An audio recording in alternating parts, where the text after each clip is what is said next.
Atong sayron ang dugang pang mga balita sa Mindanao. Makauban nato si Efren Mamak live sa General Santos City. Efren. Salamat, Argil. Bakbakan sa duwa ka pamilya ang naitabo sa Mamasapano, Maguindanao del Sur. Giingong pagtaban sa mga anak sa duwa ka pamilya ang hinungdan sa Pinusilay. Naundang lamang kini diyang misugot nga ipakasal ang ilang mga anak. Apan wala pa kini gikumpirma sa kapulisan. Aniya ang report. Katimba ka guys! Hoy! Dapa! Ay, lukup ka! Gikalisang niini mga residente ang mga sunod-sunod nga buto sa armas nga naitabo sa barangay Zapacan, Mamasapano, Maguindanao del Sur, banda 5:47 sa hapon adlawng Biyernes. Gani gumikan sa hitabo, natanggong sab ang pipila ka mga motorista sa maong lugar.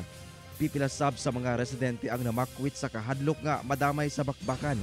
Sumala sa Maguindanao del Sur Provincial Police Office, dunay duwa ka mga pamilya nga posibleng gikan sa peace inclined groups ang nagkabangi og nagpinusilay, apan dali lang sab nga naundang.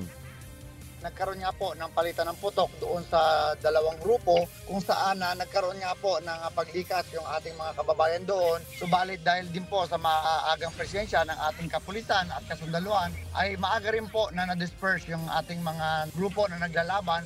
Posibleng itudlong hinungdan sa Pinusilay ang giingong panagtaban sa mga anak niini. Apan nahilom sa diyang misugot ang duwa ka kampo nga ipakasal ang ilang mga anak. Apan ang maong rason wala gikumpirma sa kapulisan. Ila pa kini gina-beripika. May mga tinitignan pong anggulo, partikular yung sinasabi at mga nakikita natin sa social media na meron nga pong pagtatanan na naganap pero hindi pa po yan nababalidate at hindi pa po yan na nakakandakan ng investigation kung ano po ba talaga yung reason. Atol sa itabo wala kuno natalang na angol o nasamdan.